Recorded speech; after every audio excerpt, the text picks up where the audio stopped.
When the queen asked who he was, the princess simply said, "The man I married."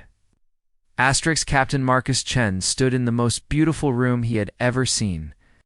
The walls were made of crystal that caught light and threw it back in rainbow colors. The ceiling stretched high above his head, covered in glowing patterns that moved like slow lightning. Everything sparkled and shined, making him feel very small in his old, torn uniform. He was not supposed to be here. 3 months ago, his ship had been destroyed by space pirates while he was on a peace mission. He should have died floating in the cold darkness of space. Instead, Princess Zarathi had found him and saved his life. Now he stood next to her in front of her mother, Queen Salandra. The princess held his hand tightly. Her skin was glowing soft gold, which Marcus had learned meant she was happy but nervous. The Veltar people showed their feelings through the colors of their skin, and right now, Zarathi was telling everyone in the room exactly how she felt about him. Marcus looked around the throne room. Hundreds of Veltar nobles filled the space, all of them staring at him. Their skin colors were shifting from curious blue to shocked purple. Some were even showing angry red patches. He had never seen so many aliens in one place, and all of them were looking at him like he was something strange and dangerous. The queen sat on a throne made of the same crystal as the walls. She was tall, even sitting down, with 4 eyes instead of 2 like Marcus had.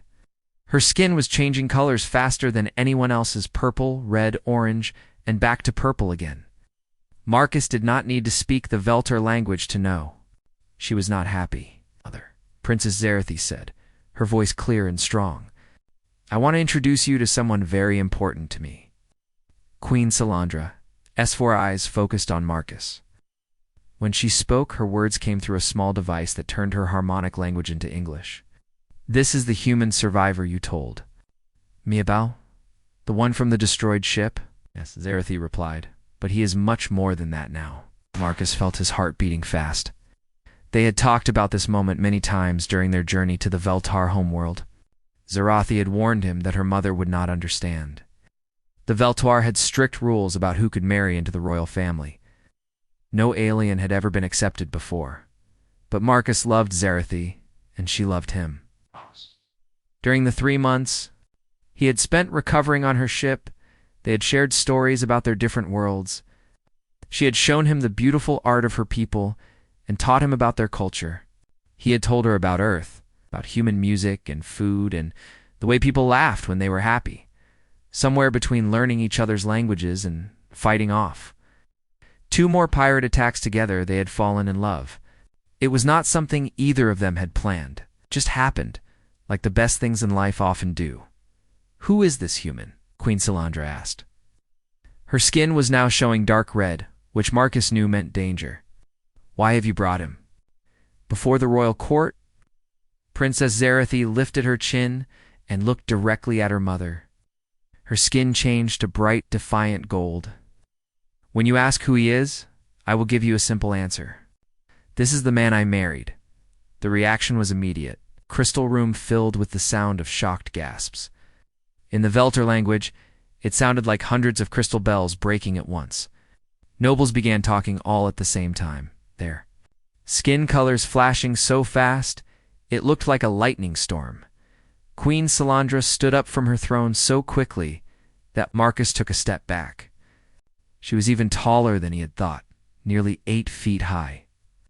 Her skin had turned completely black, which was the most angry color a Veltar could show. "Impossible," the queen said, her voice loud enough to make the crystal walls ring. "Cannot be true. Our laws are clear. Only those proven worthy by the Council of Matriarchs can marry into the royal bloodline. No alien has ever passed the tests. No human has even tried. The laws were written before we knew humans existed," Zarathi said. She did not step back or lower her voice. "They were written before we knew that beings from other worlds could be brave and kind and honorable." Marcus wanted to say something, but Zarathi had warned him to stay quiet during this first meeting. The Veltar had their own ways of doing things, and speaking out of turn would only make things worse. "Honorable?" Queen Salandra laughed, but it was not a happy sound. What could a human possibly know about honor? Your people have been in space for less than 200 years? Your children playing with toys you do not understand? This time Marcus could not stay quiet. Your Majesty, he said, stepping forward. I know I am young compared to your people. I know humans are new to the galaxy. But in the time I have spent with your daughter, I have learned what true honor means. She saved my life when she could have left me to die. She risked her own safety to help strangers. She taught me that honor is not about how long your people have been among the stars. It is about what you do when nobody is watching. The queen's skin shifted to a new color, deep purple with silver edges. Marcus did not know what this meant, but he could see it surprised her. During our journey here, Marcus continued, pirates attacked 3 different trade ships. Each time, Zarathi could have taken her own ship to safety. Instead, she chose to fight. She saved hundreds of lives. She showed me what your people are truly like, not just the princess, but the pilots, and soldiers and healers who followed her into danger because they believed it was right. Queen Salandra was quiet for a long moment. Around the room, the nobles had stopped talking. Everyone was waiting to see what would happen next. Finally, the queen spoke. Pretty words from a human who knows nothing of our ways. If you truly believe you are worthy of my daughter, you will prove it according to our laws. She clapped her hands twice. Immediately, 6 guards in crystal armor entered the throne room. Their skin was showing the steady blue of duty and purpose. Take the human to the holding chambers, Queen Salandra commanded. He will remain there until the Council of Matriarchs can decide his fate. Yes, if he is truly worthy, he will survive our tests. If not, she did not finish the sentence, but her meaning was clear. Mother, no. Zarathi stepped in front of Marcus, her skin blazing silver now. The guards stopped moving. Several nobles gasped again. Marcus had never seen Zarathi's skin turn silver before. From the way everyone was reacting, he guessed it was not a common color. The law is the law, Queen Salandra said. But she was looking at her daughter with something that might have been respect. If this human is truly your choice, then he must prove himself as all others have done. Marcus gently touched Zarathi's shoulder. It's okay, he said softly. I knew this might happen. We both did. She turned to look at him, her 4 eyes bright with unshed tears. I will not let them hurt you. They won't, Marcus said, trying to sound more confident than he felt. I'll prove to them that humans can be worthy. I'll prove that what we have is real. The guards moved forward again. As they led Marcus away from the throne room, he heard Queen Salandra speak one more time. We shall see, human. We shall see. The prison beneath the Crystal Palace was nothing like Marcus had expected. Instead of dark stone walls and metal bars, he found himself in a room that glowed with soft blue and green light. The walls seemed to be alive, pulsing gently like a heartbeat. Everything was smooth and curved, as if the entire cell had been grown rather than built. Marcus was not alone. 3 other beings sat in the glowing chamber, each looking as tired and defeated as he felt. One was tall and thin, with gray skin and 6 arms. Another looked almost like a giant insect, with wings that sparkled in the light. The third was covered in thick fur and had a face that reminded Marcus of a friendly bear. Another fool who thinks he can win the heart of Veltar royalty, said the 6-armed being. His voice was bitter and sad. Hey, I am Kexra from the Helix Confederation. I have been here for 2 months. The insect-like creature clicked his mandibles together, which Marcus guessed was how his people laughed. 2 months? I've been here for 6. I am Ziktar of the Crystal Wasps. I tried to court Princess Valana, the queen's younger sister. The furry being looked up with large, gentle eyes. Dromar of the Forest Clans, he said simply. 1 year here. I fell in love with Princess Zarathi before she met you. Human. What is your name? Marcus Chen, he replied, sitting down on the soft, glowing floor. Earthfleet. How long do they usually keep people here? Till the Council of Matriarchs decides your fate, Kexra explained. Most of us will be mind-wiped and sent home with no memory of ever being here. A few get lucky and are just exiled with their memories intact. Mind-wiped. Marcus felt a chill run down his spine. They can do that? The Veltar are masters. Of mental arts? Ziktar clicked sadly. They can reach into your thoughts and remove whatever they choose. Some say it is merciful. You forget the pain of rejection. Others say it is the cruelest punishment of all. Dromar nodded slowly. They tested all of us with the soul revealing. Shows them your deepest thoughts and memories. They see who you really are inside, and they decide if you are worthy. What did they see in your memories? Marcus asked. The three prisoners looked at each other uncomfortably. Finally, Kexra spoke. They saw that I wanted to marry Princess Valana because it would make my family powerful. My people would have influence in the Veltar Empire. They saw that I was fascinated by Veltar technology, Ziktar admitted. I hoped marriage would give me access to their scientific secrets. Dromar's voice was barely a whisper. They saw that I was running away from my responsibilities on my home world. I thought love would solve all my problems. Marcus felt sorry for these beings, but he also felt confused. But surely some of you really did love them? It couldn't all have been about power and politics? That is what we told ourselves, Kexra said. But the soul revealing shows the truth beneath our conscious thoughts. It shows what we really want, even if we do not admit it to ourselves. Before Marcus could ask more questions, the wall of their cell began to change. It turned transparent, and 6 guards in crystal armor walked through what had looked like solid stone moments before. Cheneverth, one guard said through her translator device. The Council of Matriarchs will see you now. As they led him through glowing corridors, Marcus tried to prepare himself for what was coming. The other prisoners had failed because their deepest motivations were selfish. But Marcus knew why he loved Zarathi, and it had nothing to do with power or politics or running away from his problems. The Chamber of Proving was a perfect circle with a domed ceiling covered in moving stars. In the center of the room sat 7 elderly Veltar women, their skin showing the deep purple of ancient wisdom. Queen Salandra stood behind them, her colors shifting between suspicious orange and watchful blue. Human, said the eldest matriarch, her voice carrying the weight of centuries. You stand accused of claiming worthiness to join the royal bloodline. This is a serious matter that requires the most thorough examination. Aka straightened his shoulders. I understand, honored matriarchs. I am ready for your test. The soul revealing will show us your true nature, another matriarch explained. We will see your memories, your motivations, your deepest desires. You cannot lie to us, and you cannot hide anything. Do you consent to this examination? I do, Marcus said without hesitation. The matriarchs joined hands and began to hum in harmony. The sound filled the chamber like the singing of crystal bells. Marcus felt a strange tingling in his mind, as if invisible fingers were gently touching his thoughts. Suddenly, his memories began to play out in the air above the circle like a holographic movie. He saw himself as a child on Europa Station, watching his parents work in the dangerous mines. He saw the day they died in a tunnel collapse, and how he had promised himself he would find a better life among the stars. The matriarchs watched as his memories showed.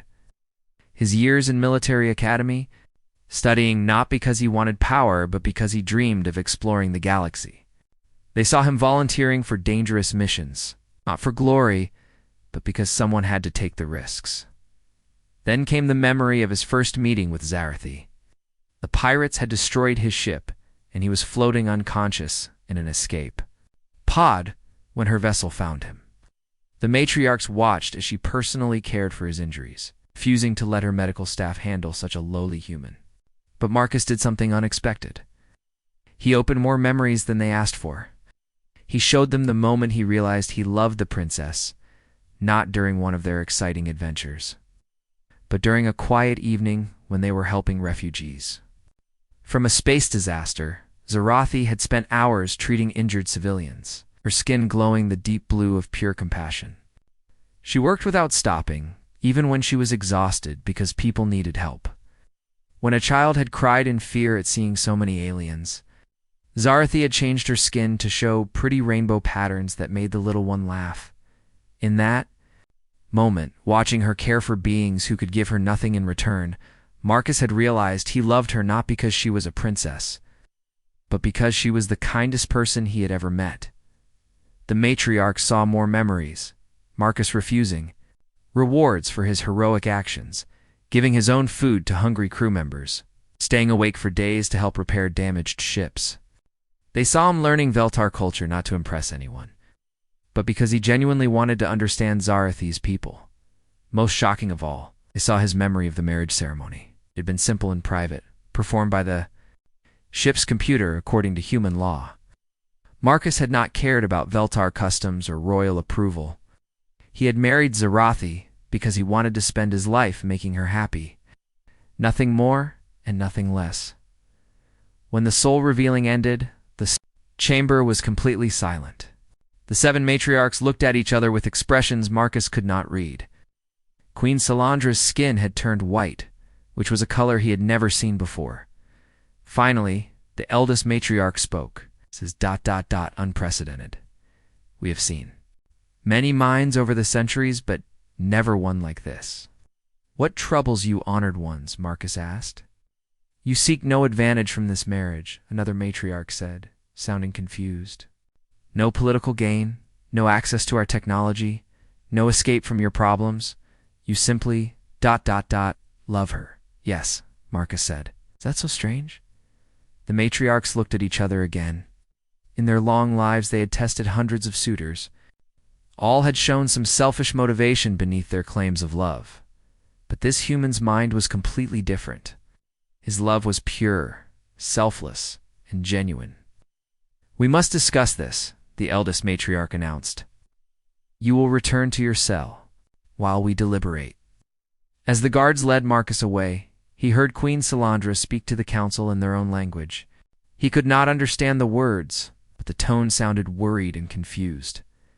Back in the glowing prison, his 3 fellow prisoners looked at him with hope and curiosity. How did it go? Dromar asked. Marcus sat down and thought about the expressions. On the matriarchs' faces, I think he said slowly, I might have confused them. Confused them how? Kextra leaned forward eagerly. I don't think they expected to find someone who actually loves a princess just for who she is, Marcus replied, without wanting anything else from her. The 3 prisoners stared at him in amazement. In all their time here, none of them had ever heard of such a thing. Outside their cell, the debate in the council chamber continued long into the night. Part 3. The ancient law Marcus had been waiting in the glowing prison for 2 days when Princess Zarathi appeared in his cell. Her skin was showing colors he had never seen before, silver mixed with gold, pulsing like a heartbeat. The 3 other prisoners gasped and bowed their heads respectfully. My love, she said, reaching through the energy barrier that kept him locked up. Somehow her hand passed right through it, as if it wasn't there. I have found a way. Marcus took her hand gratefully. The council hasn't made their decision yet. They are arguing, Zarathi explained, her skin shifting to frustrated orange. Half of them believe your love is genuine. The other half think it is impossible for any being to be so selfless. They cannot agree. Kextra looked up hopefully. What way have you found, Princess? Zarathi glanced at the other prisoners then. Back at Marcus? There is an ancient law that most people have forgotten. The right of challenge. It was written thousands of years ago before the Council of Matriarchs existed. What kind of challenge? Marcus asked, though he suspected he might not like the answer. Combat, she said simply. But not the kind you might think. The Veltar have always believed that the mind is stronger than the body. The challenge would be tactical combat, commanding a fleet in simulation against the greatest military minds. In our history, Dromar's first stood up in alarm. Princess, that is suicide. The ancient admirals were legends. They fought wars across entire star systems. No outsider has ever defeated even one of them. Marcus is not like other outsiders, Zarathi said firmly. He thinks differently than we do. That might be exactly what he needs. Marcus felt his stomach tighten with worry, but he tried to sound confident. What happens if I win? If you win? Not even my mother can deny our marriage. The ancient law is older than her authority, and if I lose, Zarathia's skin turned pale blue, the color of deep sadness. You would forget everything about me, about us, about your time here. You would be sent back to human space with no memory of why. The thought of forgetting Zarathia was worse than the thought of dying. Marcus squeezed her hand tighter. When do we start? You accept? She looked surprised, even though her skin was beginning to glow with hope. Of course, I accept. I've told you before, I'll prove to everyone, that what we have is real. An hour later, Marcus stood in a massive chamber filled with holographic displays and control panels. The room was designed like the bridge of a starship, but 10 times larger. Queen Salandra sat in an observation gallery with the council of matriarchs, all of them watching with intense interest. The simulation will be completely real, explained Admiral Veltaron, the current commander of the Veltar fleet. You will command our ships as if they were actually in battle. The ancient admirals you face are perfect recreations based on historical records and tactical analyses. Marcus nodded, studying the control panels. They were different from human designs, but Zarathi had taught him enough about Veltar technology that he could manage. Your first opponent, Admiral Veltaron continued, is Admiral Sekthara, the Bold, who conquered the Crimson Nebula 3,000 years ago. She has never lost a battle. The holographic displays came to life, showing Marcus's fleet, 50 Veltar warships arranged in perfect formation. Across from him, Admiral Sekthara's fleet appeared, 70 ships in an aggressive attack pattern. That had been legendary for millennia. Begin simulation, announced the computer. Admiral Sekthara attacked immediately, just as the history said she would. Her ships moved in perfect coordination, like dancers performing a deadly ballet. Marcus watched her tactics and quickly realized why she had never lost. She was brilliant at using superior numbers to overwhelm her enemies, but Marcus didn't fight like a Veltar admiral, instead of meeting her elegant formations with his own. He scattered his ships and began hit-and-run attacks. When Sekthara's fleet tried to surround him, he was already gone. When she regrouped, he hit her from unexpected angles. The ancient admiral was clearly frustrated. Her perfect formations kept failing because Marcus refused to fight the way she expected. After an hour of confusing battles, Marcus managed to defeat her by dividing his fleet into small groups that attacked her supply lines instead of her main force. Impossible, whispered one of the matriarchs in the observation gallery. Beginners. Luck, said Queen Salandra. But her skin was showing uncertain purple colors. Marcus's second opponent was Admiral Kolvax the Wise. He's famous for his defensive strategies. This battle was even harder because Kolvax specialized in turning his enemies' attacks against them. But Marcus adapted again, using tactics that no Veltar had ever tried: fake retreats, false signals, and psychological warfare. By the time he faced his third opponent, Admiral Zeril the Destroyer, word had spread throughout the palace. Hundreds of Veltar nobles crowded into the observation galleries to watch the impossible human who was defeating their greatest heroes, Admiral. Zeril was different from the others. She was famous for being ruthless and brutal, caring nothing. For honor or elegance, she fought to win no matter the cost. Marcus realized this would be his hardest battle yet. The simulation began with Zeril immediately attacking civilian ships in the area, trying to force Marcus to divide his attention. It was a cruel tactic, but effective. Marcus had to choose between protecting innocents and maintaining his strategic position. This was where the battle took an unexpected turn. Instead of making the smart, tactical choice, letting the civilians die to preserve his fleet, Marcus did something that shocked everyone watching. He ordered his flagship directly into Zeril's main force to draw their fire away from the civilian vessels. What is he doing? Admiral Veltaron asked in confusion. He's sacrificing his most powerful ship. Marcus's flagship was destroyed, along with 10 other ships in his fleet.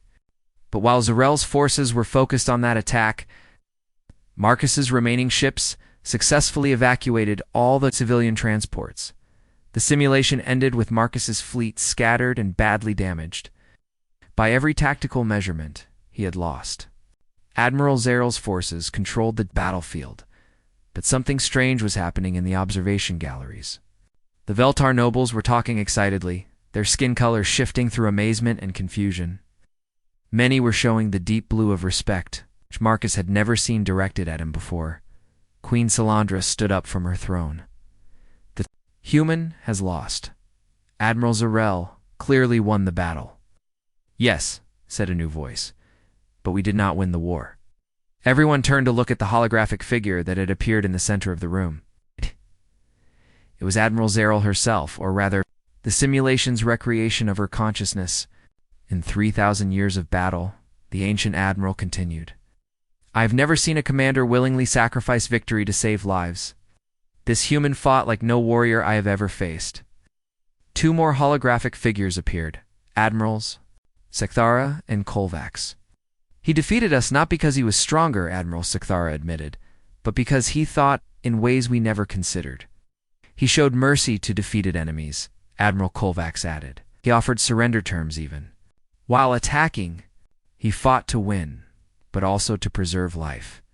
Admiral Zaral looked directly at Marcus. Young human, you lost this battle according to our rules, but you have shown us something we had forgotten, that true victory is not just about destroying your enemies. The 3 ancient admirals turned to face Queen Salandra and the Council of Matriarchs. We have seen enough, Admiral Sekthara declared. This human has proven his worth in ways we did not expect. He fights with honor, courage, and wisdom. More importantly, he fights with compassion. The ancient law is clear, Admiral Kolvax stated. Any being who can face the greatest military minds in Veltar history and earn their respect has proven their worthiness beyond question. Queen Salandra looked around the room at her nobles, all of whom were now showing colors of agreement and approval. Even the Council of Matriarchs was nodding in acceptance. Finally, she spoke. The ancient admirals have given their judgment. The right of challenge has been satisfied. Marcus felt his knees go weak with relief. He had done it. He had proven his worth according to Veltar law. But before anyone could celebrate, alarms began blaring throughout the palace. Emergency lights flashed. The crystal walls started showing urgent red warnings. Admiral Veltaron pressed his hand to a communication device. His skin immediately turned the pale color of fear. Your Majesty, he announced, his voice shaking. We are under attack. The Skoroth Confederation has launched a surprise assault on our homeworld. Their fleet is massive, larger than anything we have ever faced.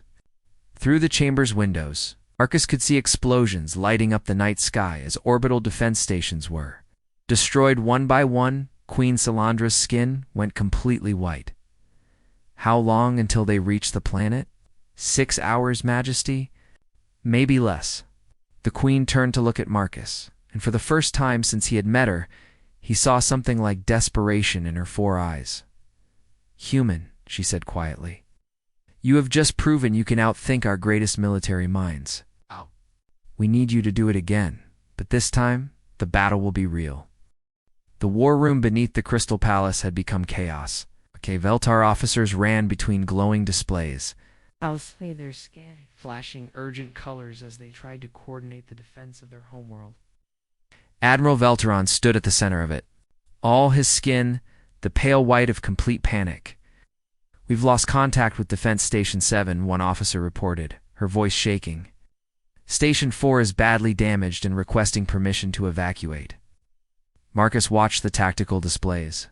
With growing concern, the Skoroth fleet was enormous, over 300 warships arranged in a brutal formation designed for one purpose: complete destruction. They weren't trying to capture anything or negotiate. They were here to wipe out the Veltar completely. Do they fight? Marcus asked Admiral Veltaron. Like animals. The Admiral replied bitterly. No honor, no mercy, no rules. They attack the weakest targets first, destroy everything they can reach, and never give their enemies time to think. Queen Salandra entered the war room with the Council of Matriarchs behind her. Her skin was showing colors Marcus had never seen before, deep red mixed with silver, pulsing like an angry heartbeat. Report, she commanded. Majesty, we are losing. Badly, Admiral Veltaron admitted. Our fleet is designed for elegant warfare between civilized peoples. The Scoreth fight like ... Like humans, Marcus said quietly. Everyone in the room turned to stare at him. Queen Salandra's 4 eyes narrowed with suspicion. What do you mean? She asked. Marcus stepped closer to the tactical displays, studying the enemy formations. The Skoroth fight the way humans did for thousands of years before we reached the stars. No fancy formations, no elegant strategies. Just brutal efficiency designed to win, at any cost. That is supposed to help us how? Admiral Velteron demanded. Because humans spent millennia perfecting warfare against other humans, Marcus explained. We know every dirty trick, every brutal tactic, every way to turn aggression against itself. We learned how to fight enemies who fought exactly like the Skurith. Queen Salandra looked at her admiral, then back at Marcus. You're suggesting that we abandon our traditional tactics? I'm suggesting that you let me show you how humans wage war, Marcus replied. Not elegant war, not honorable war, but the kind of war that wins when the enemy wants to destroy everything you love. The Queen was quiet for a long moment, watching. As another defense station exploded on the displays, finally she spoke. Admiral Velteron, transfer command authority to the human. Majesty. The Admiral's skin flashed shocked purple. He knows nothing of our ships, our weapons, he knows how to defeat an enemy like this. The Queen interrupted. Our way is failing. Perhaps it is time to try his way. Marcus felt the weight of responsibility settle on his shoulders like a heavy blanket. Hundreds of millions of lives depended on the next few hours. Could not fail. I need to know about your volunteers, he said to Admiral Velteron. How many pilots do you have who are willing to take risks? Risks. The Admiral looked confused. All our pilots are trained to fight with precision. And no, Marcus interrupted. Who will ignore orders if they see a better opportunity? Who will improvise when plans go wrong? Princess Zarathi stepped forward from where she had been standing quietly in the corner. I will lead them, she said. Absolutely not, Queen Salandra. Said immediately, you are heir to the throne. I will not risk Mother Zarathi's skin blazed with defiant gold. Marcus is right. This is not a time for traditional thinking. I am the best pilot in the royal fleet, and I know how Marcus's mind works. I can coordinate with pilots who are willing to fight like humans. Marcus looked at the woman he loved, seeing the determination. In her 4 eyes, how many volunteers can you gather? 50 ships? Maybe 60, she replied. Young pilots, mostly. Ones who are tired of always following ancient rules. Perfect, Marcus said, then turned to Admiral Velteron. I need you to pull back the main fleet to defensive positions around the planet. Make it look like we're retreating. Retreat? The Admiral's skin showed horrified orange. That goes against everything It's not really a retreat, Marcus. Explained quickly. It's bait. The Skurith will see our main fleet pulling back and think they're winning. They'll get overconfident and spread out to chase us. He pointed to the tactical display, tracing movement patterns with his finger. When they spread out, Princess Zarathi and her volunteers will hit their supply ships and communication vessels. Small, fast attacks designed to confuse them and cut their coordination. What about their main battle fleet? Queen Salandra asked. Marcus smiled, and for the first time since the attack began, he felt confident. That's where human psychology comes in. The Skuroth are bullies. They're used to enemies who either fight back desperately or run away completely. They don't know how to handle an enemy who does both at the same time. The next 4 hours were unlike anything the Veltar had ever experienced. Marcus coordinated the battle from the war room, speaking constantly with Zarathi and her volunteers as they darted through the enemy fleet like angry insects. The Skoroth commanders were clearly frustrated. Every time they tried to corner the small Veltar ships, their targets disappeared into asteroid fields or behind planetary debris. When they regrouped to attack the main fleet, the volunteers would reappear and destroy more supply vessels. There. Starting to make mistakes, Zarathi reported over the communication system. The big ships are spreading out too far from each other. Perfect, Marcus replied. Time for Phase 2. He opened a communication channel to all Skuroth ships, began broadcasting in their own language. He had learned enough during his diplomatic missions to make himself understood. "Scoreth warriors," he announced. "This is Commander Marcus Chen of the human fleet. You are fighting bravely, but you are fighting the wrong enemy." The attack stopped for a moment as the surprised Skoroth commanders tried to understand what was happening. "Veltar have not attacked your worlds," Marcus continued. "They have not harmed your people. This war serves no purpose except to waste the lives of brave warriors on both sides." "Humans do not give orders to Skoroth," came an angry reply from the enemy fleet commander. "You are right," Marcus said calmly. "Humans do not give orders. We make offers. I offer you the chance to withdraw with honor, to return to your families. As heroes who showed the galaxy that Skoroth warriors are strong enough to choose mercy over mindless destruction." While he spoke, Marcus was also coordinating targeted attacks on the Skoroth command ships, not to destroy them, but to damage their communication systems and navigation equipment. The enemy fleet was becoming deaf and blind, unable to coordinate their attacks effectively. "You dare to lecture us about strength?" the Skoroth commander snarled. "I dare to show you what real strength looks like," Marcus replied, at his signal. The entire Veltar fleet suddenly emerged from their defensive positions. But instead of attacking the enemy ships, they surrounded the damaged Skoroth vessels and began broadcasting surrender terms on all frequencies. "Any ship that powers down its weapons will be escorted safely out of this system," Marcus announced. "Any crew member who wants medical attention will receive it. Any warrior who chooses to continue fighting will face the full strength of our combined fleets." The Skoroth fleet hesitated, confusion spreading through their ranks. They had never faced an enemy who offered mercy in the middle of battle. It went against everything they understood about warfare. "This is impossible," Admiral Veltaron whispered, watching the displays. "How can you defeat them by offering to help them?" Because Marcus explained. "Sometimes the strongest thing you can do is show your enemies that you're strong enough not to destroy them." One by one, Skoroth ships began powering down their weapons. The fleet commander continued to rage and threaten, but his own warriors were making their choice. They had come here expecting to fight desperate enemies or weak cowards. Instead, they had found something they didn't understand: an enemy strong enough to defeat them, but wise enough to offer mercy. Within an hour, over half the Skoroth fleet had surrendered. The remaining ships, seeing themselves outnumbered and isolated, began jumping away to hyperspace. The battle was over. The Veltar homeworld was saved. In the war room, Queen Salandra stared at the tactical displays in amazement. Her skin was cycling through colors Marcus had never seen before. Awe, respect, and something that might have been the beginning of understanding. "How?" she asked simply. Marcus looked at the displays, showing Skoroth prisoners being treated kindly by Veltar medical teams, enemy warriors sharing food with their former enemies, and the beginning of what might become an entirely new kind of relationship between the two peoples. "That's how humans fight," he said.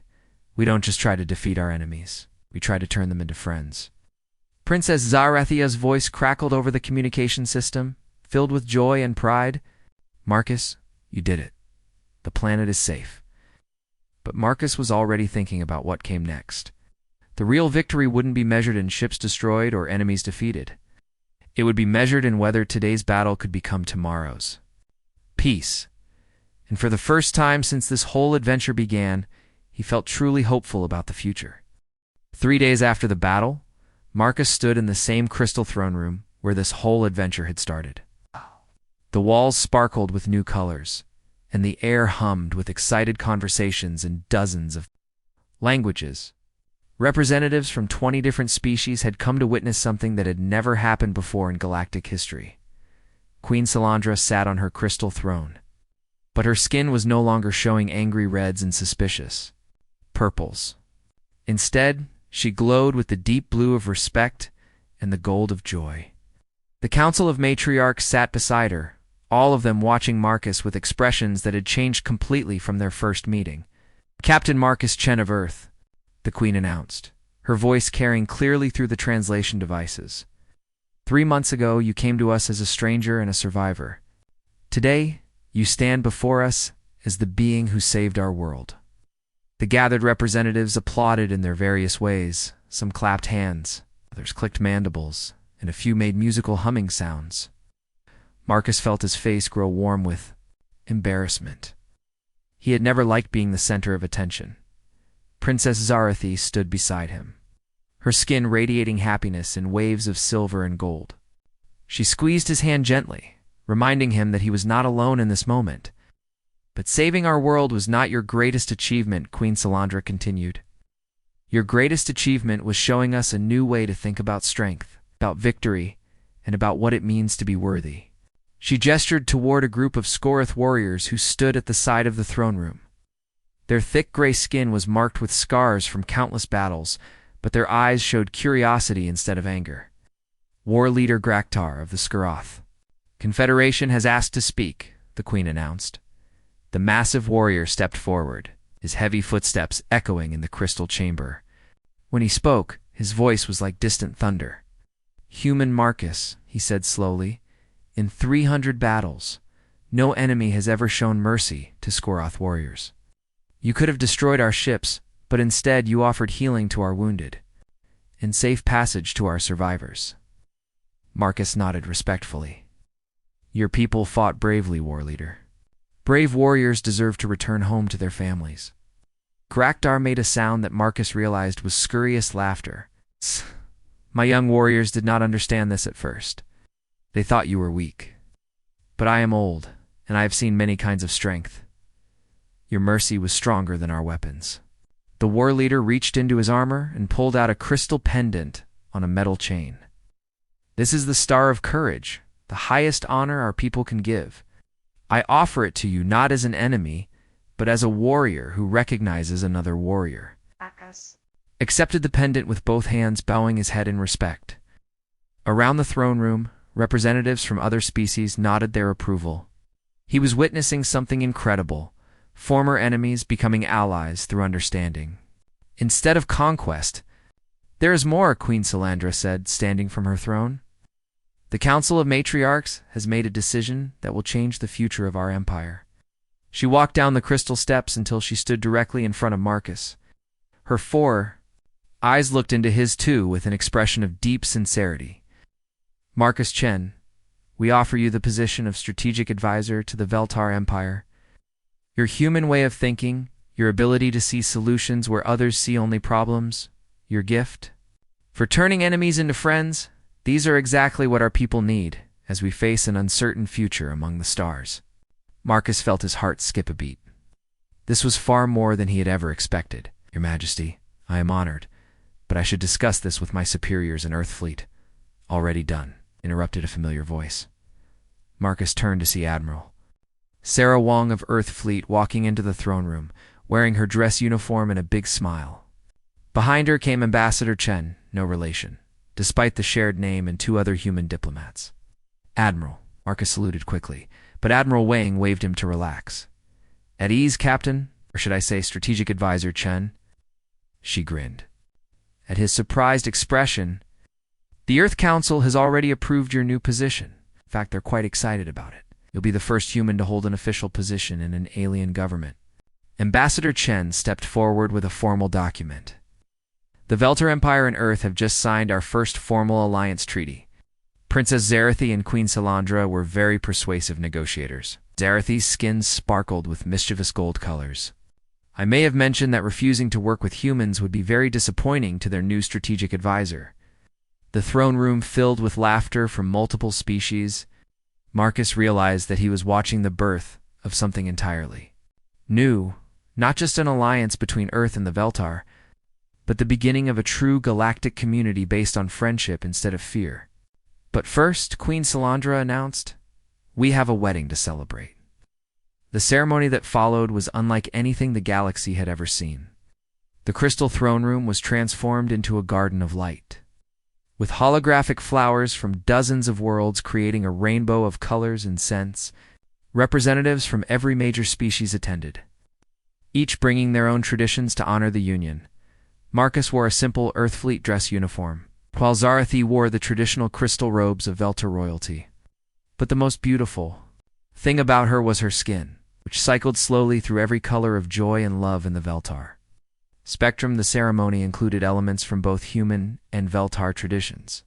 They exchanged rings according to human custom and shared the harmonic meditation of Veltar marriage rites.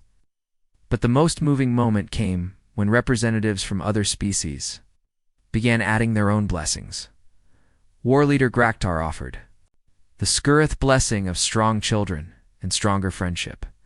The insectoid ambassador from the crystal wasps performed a beautiful hovering dance that meant love that transcends understanding. Even the silent stone beings from the core worlds sent vibrations through the crystal floor that somehow conveyed their approval. When the ceremony was finished, Marcus and Zarathi stood together as the first truly interspecies royal couple in galactic history. But more than that, they had become a symbol of what was possible when different peoples chose to understand each other instead of fear each other. Later that evening, Marcus stood on the palace balcony with his new wife, looking up at the stars. The Veltar homeworld had 3 moons, and their light made Zarathia's skin glow like a gentle rainbow. "Do you ever regret it?" she asked softly, "leaving your old life behind?" Marcus thought about his destroyed ship, his interrupted diplomatic mission, the simple life he had planned among Earth's colonies. Then he looked at the woman beside him, at the treaty documents that would prevent future wars, at the sleeping city below, where former enemies were now sharing meals and stories. "Never," he said firmly. "This is what I was meant to do. Not just love you, but help build something bigger than either of us could create alone." Zarathi leaned against his shoulder, her skin showing the deep contentment of perfect happiness. "The Council believes you will be a good strategic advisor, but I think you will be something even more important." "What's that?" "A bridge," she said simply, "between not just humans and Veltar, but between all the species who have been afraid to trust each other. You showed us that strength and kindness can exist together, that mercy and victory are not opposites." Marcus looked out at the stars again, but now, instead of seeing empty space, he saw possibilities. Somewhere out there were hundreds of species who had never met, never talked, never learned that they could be friends instead of enemies. "You know what the best part is?" he said to Zarathi. "What? We're just getting started." Above them, the stars seemed to sparkle a little brighter, as if the universe itself was celebrating the beginning of a new age. An age where different peoples could come together not through conquest or submission, but through understanding, respect, and love. Marcus Chen had started this journey as a simple ship captain trying to deliver a diplomatic message. He was ending it as something he had never expected to become: a bridge between worlds, a builder of peace, and proof that sometimes the most powerful force in the universe is simply caring about someone different from yourself. The galaxy would never be the same.